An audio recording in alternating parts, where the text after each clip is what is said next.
What were your sort of very first early memories? Just feeling out of place. Growing up in the 80s, I couldn't be myself. I first knew I was different from probably about age of 6 or 7. Who else was at home with you? My father passed away in the early 80s. Okay. When I was 13. My mum's still around.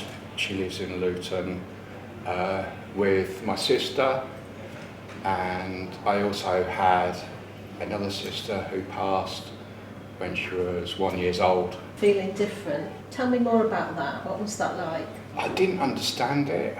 My sister, who's in Luton when we were growing up, we were really close.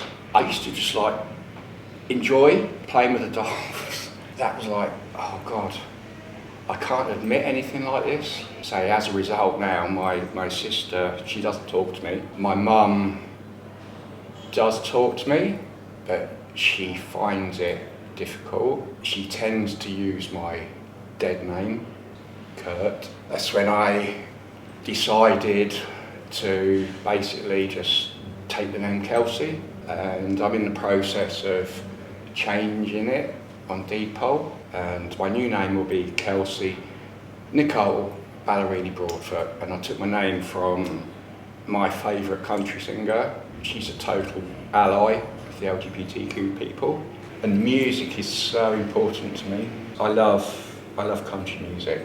I love Elvis. I love classical. So how old were you when you first started using Kelsea? It was 2022. I've got alcohol and prescribed medication issues, and I go to AA, I go to NA. On the way to an addiction group, I spoke to one of my friends and said, look, I'm transgender, and then I made a big announcement on a share at this NA group, and that's when I first started going by the name of Kelsea. Just talking a little bit about when you were younger, what was school life like for you? I went to school to a lot of different places. I lived in Canada when I was around 10. I lived there for 2 years. I went to school there, and that was probably my best school years. I got my love of ice hockey from there, and my dad was like another idol of mine. He took me to my first soccer match. He took me to my first ice hockey match over there. I'm a big sports fan. Did you have anybody that you could talk to about your gender dysphoria, about feelings of being uncomfortable as you were growing up? I had my gran. I didn't specifically talk to her about stuff, but she was a brilliant, lovely, clever lady, and she was more like a mum, and I talked to her about stuff, and my mum hated that. What did you do once you'd first left school in terms of jobs? I left school. My mum was saying, who is now my stepdad, she says, we're moving out of Cambridgeshire and we're moving to Luton. So I basically left the sixth form on a Thursday. We moved everything to Luton later that day, and I started work on the Monday.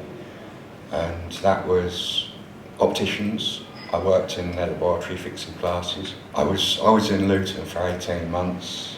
I had enough, and that's when I moved to Hayling. I was over on Hayling for 21 years. I worked for Royal Mail all that time, and then I met someone in 2010, and I ended up moving here, and I've been here ever since. And it's the best thing I've ever done. I lived a so-called normal life, got married, had children. Then a few years ago I started questioning myself. Then I just realised I was transgender. I have 2 daughters now, but they live in Devon. I haven't seen them in a while because I've had issues. How was life for you around that time when they were born? Tough. When my first daughter was born, I'm amazed I even got my ex-wife to the hospital, because when she went into labour, I was flat on my back in the backyard, drunk.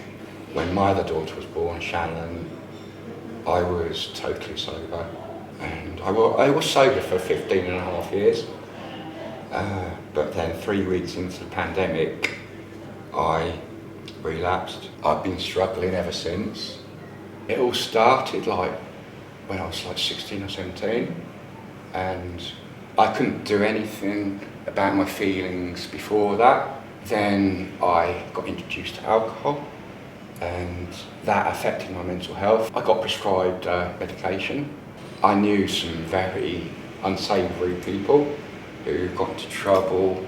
I portrayed myself as anti-LGBTQ. I portrayed myself as, and I'm ashamed about it now, racist. All that time I was hiding my true self, but I've got a great group of people around me now. And when did you first go to Pride? It was 2022. Both the years I've been in the parade. I went to my friend.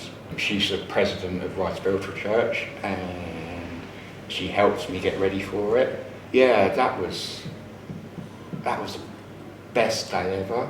It was funny because when I went to my first Pride a couple of years ago, my eldest daughter, she went to her first Pride in Devon because she's part of the LGBT community. I was given this by a spiritual medium. She's a brilliant friend, and she was the first person to address me at church and not misgender me or anything. And she saw my first Pride photo. It was in the Disney Princess carriage, Pride 2022, and she just saw that and she brought me that. I'm thankful for my LGBTQ people, friends, and Ride Spiritless Church, because they're totally 100% accepting of me. They use the right pronouns, they use my name now, and I'm on the committee there, so I have a big responsibility there, and that was the first time I'd ever worn a dress, and I felt totally comfortable. I've actually probably got more female clothes than male clothes now. I'm in a relationship now. It's only been a few months. The first time we ever met on Pride, I knew I wanted to be with her. I'm totally 100% in love, and she accepts me for who I am.